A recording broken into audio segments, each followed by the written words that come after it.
Well, it's Steve Arts 89. Well, I just watched episode 10 of season 1 of Quantum Leap, Paging Dr. Saul.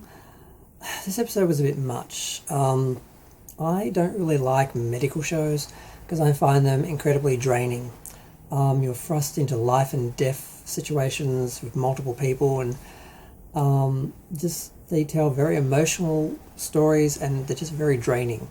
And this episode was much like that. There were 3 people he had to save, and frankly I can't remember who the third one was. I know the first one was a guy who had shrapnel in his head, and there was a girl who had a cardiac arrest that he saved, and then the guy that he spoke to, who he helped save with the shrapnel, gave his wife's heart to the girl whose heart was damaged. And then there was the relative of one of the other doctors who had cancer that he talked into getting treatment.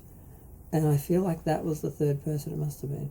But the main sort of story for the series about his leaping and everything, and that wasn't, I'm finding that side kind of dragging. They have Janice in custody, but of course she's not talking, because if she did that, it would just be the end of that story and we could just focus on the jumping. And I don't like the idea of it all has to lead up to something, it all has to be part of something, it has to be some bigger story, because how are you going to get any rewatch value out of this series if there's some big overarching story that is resolved and then you know where that's going to go? It's a lot better to just stick to the old format of just having every week be a different adventure in time, as opposed to just part of a chapter of their romance in this story and solving this mystery or whatever drama was happening that Janice got involved in. On this episode, she won't talk to anyone until Addison comes in, and then she tells Addison, you need to stop talking to him and he needs to stop talking to you, because apparently something he says is going to be a problem. And I'm like, well, I guess that would drag the story out, wouldn't it? Because I was sitting there thinking, how are they going to drag this out? Because I'm thinking there's 12 episodes. I'm like, no, there was 12. Now there's like 18. How are they going to drag this side of everything out? They've caught her, and she's not just going to sit there and not talk for six or 8 episodes. So, of course, they make her create some big mystery. Instead of just telling them what the problem is, tell them to avoid things so they don't encounter the problem. Oh, God. It's just an exercise in stretching out a story, and it's tedious. And if you're going to do something like this, just introduce it late in the season instead of dragging it out from the first episode all the way through.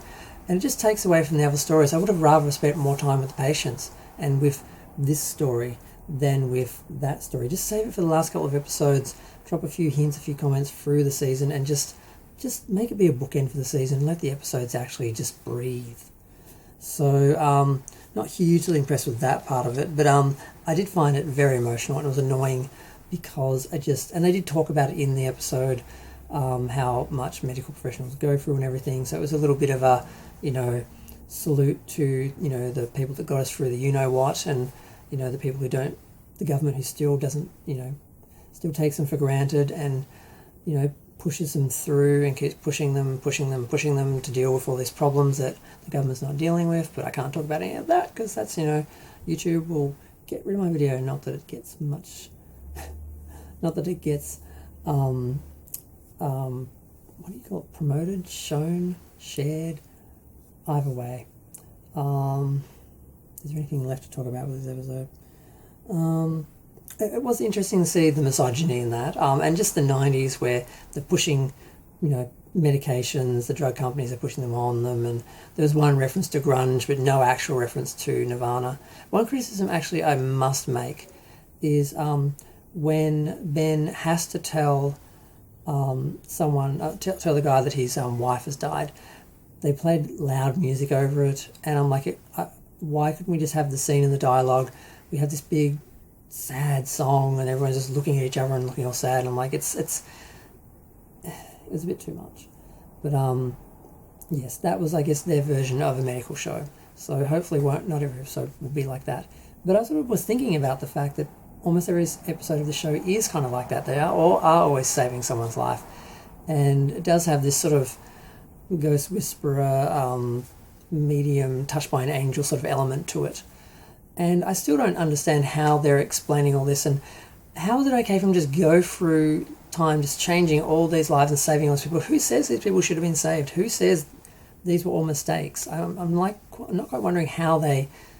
Has anyone explained how this even works? Is this something that you're supposed to know from the first series? Because I don't think it's been touched on at all in this series, and they kind of can't just assume everyone has acquired knowledge from the other series.